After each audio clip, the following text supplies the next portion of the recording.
You say I'm too much. Too loud, too tall, too big, too thin, too abrasive, too confident, too dramatic, too much. I mean, come on, Liv. Just chill. So briefly, I quietened, I hardened, and briefly you liked this muted, dampened, polite, palatable, chill, easy me more. You even rewarded me. You gave me the love you'd forced me to stop giving myself, but not too much, never too much, just the right amount, to keep me hooked, in line, coming back for more. But you see, even that I did too well for you. Soon you grew bored, some even angry, as now I was far too reserved, too cold, too distant, too flat, too boring and basic, not enough to interest you. I was no longer too much. I was not even just enough. I am too little. Afternoon, everyone. This is an excerpt from a poem that I wrote at the beginning of this year in response to the frustration I'd felt for so many years and the fear that I'd continue to do so for the rest of my life. You see, I'd had the realization that every woman does at some point in their life, that we bear the burden of always being too much, yet never enough. What I refer to here is how society has tied up women in a double-bind bias. We find ourselves in a world where we're balancing every day on this precarious knife's edge between the stereotypes of what it means to be feminine versus what it means to be a leader. Society is a way to somehow gender that which is inherently gender neutral, personality traits. As a woman, this means we are expected to be feminine. No, society feels it is owed to them. We of the gentler, more personality traits, those who are feminine presenting, are assigned those gentler personality traits. We are to be kind, meek, demure, soft-spoken, gentle, polite, palatable, yielding, and deferential. Yet on the other hand, society has decided that the characteristics that are desirable in a leader, strength, assertiveness, confidence, power, passion, ambition, are considered traditionally masculine characteristics. So women find themselves in a world where, yes, times are changing. Over half of the university-educated workforce are women.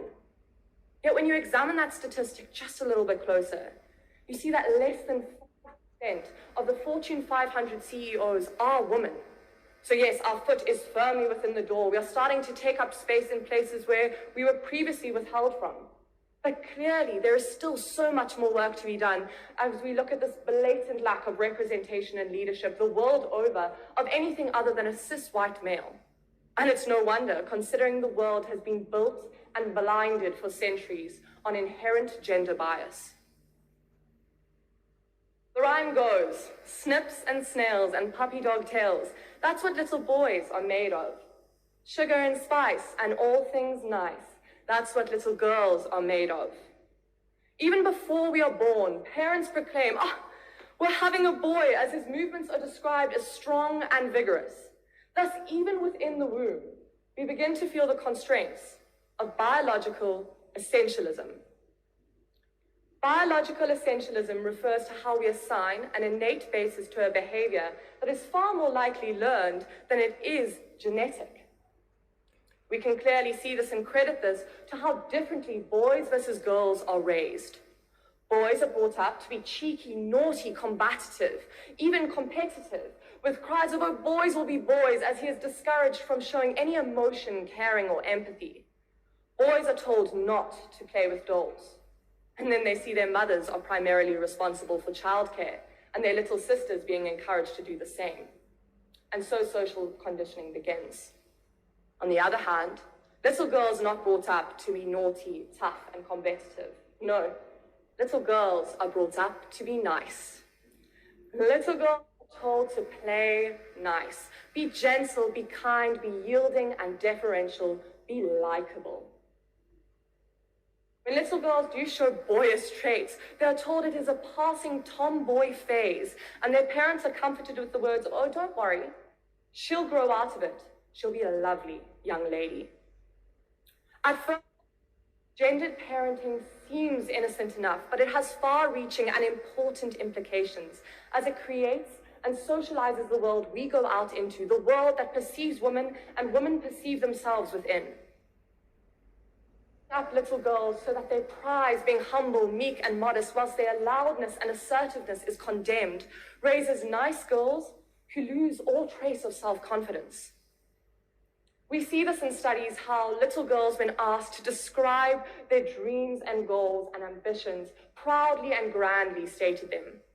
Yet when the exact same question was posed to a female leader, she would respond that most of her success could be attributed to luck and shied away from any form of recognition. Raising girls to place others' needs above their own, to be carers, is a strength, yes, but it raises nice girls who fear their own voice. Men are 4 times more as likely to enter salary negotiations and ask for 30% more than women do in those exact same discussions. Women far less frequently seize the opportunities in front of them, with women only seizing 47% of the opportunities that 71% of men will. This is referred to as the confidence gap, and I believe a chronic symptom of niceness. You see, women have begun to believe that which has been imposed on them since birth. We have these lists of expectations, our femininity weaponized against us, leaving us believing that is which been told to us. We believe we are pushovers, meek, and lack confidence. And then one day, our celebrated likability, that which got us so far for so long, we are suddenly told is no longer enough. Our feminine traits that are expected from us are exactly that which is holding us back, apparently. Women are told time and time again that they are not assertive and confident enough to be a good leader, that they are too nice to progress. Don't get me wrong, times are changing. There's a call for women to shrug off these old and outdated stereotypes, to take their rightful place in leadership that they are entitled to. But when a woman takes her rightful place, she is slapped with the label of, oh, she's entitled. You see, we can't win. Here we meet the other edge of that knife's blade we balance upon. We see that there are consequences for not being confident enough, but also for being too confident, for showing those sought-after leadership qualities. It appears that femininity and leadership cannot exist in harmony. No, they are mutually exclusive, distinct. Because when a woman shows those same traits, they are suddenly viewed in a much different light. Assertiveness and confidence becomes aggression and abrasiveness. Passion is viewed as hysterics, emotional, and dramatic. When you're ambitious, you're selfish and egotistic. And if you're decisive, blunt, and objective, it is responded with calls of ballbuster, not fun, and ice queen. Thus, just as there is the confidence gap, there is also the abrasiveness trap. Women are penalized for the same behavior that men are commended for. Women are told 2.5 times in reviews and employment interviews to watch their tone and be less aggressive. We can clearly see the double standard in what women face on a day-to-day basis if we look at how the world views emotion. When a woman gets angry, gets emotional, she is told that she is being out of control, crazy, over-dramatic, and the world says it's unproductive, unjustifiable, and rather, her emotion is an indication of an inherent emotional nature. When a woman gets loud and not demure, it makes the world uncomfortable, as that is not feminine.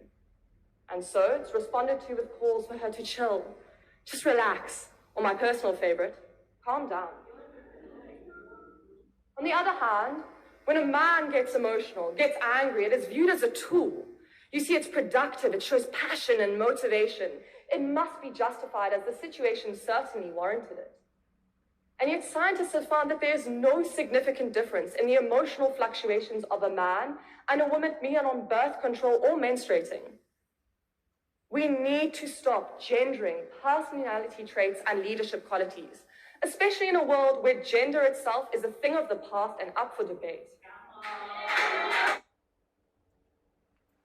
A recent book by Florence Given was published with a brilliant title of Women Don't Owe You Pretty. Well, I'd add to this. Neither do we owe you quiet, gentle, apologetic, likable, and nice.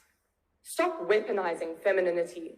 See being gentle, caring, and empathetic as a strength, and let it be shown by whoever and whenever they please. Make them uncomfortable. Take up space. Be loudly, unapologetically you. Strive to be too much, more than enough, so much so that you are too much to handle, as that is when we slip from their grasp and their control, and we begin to see real change. Thank you.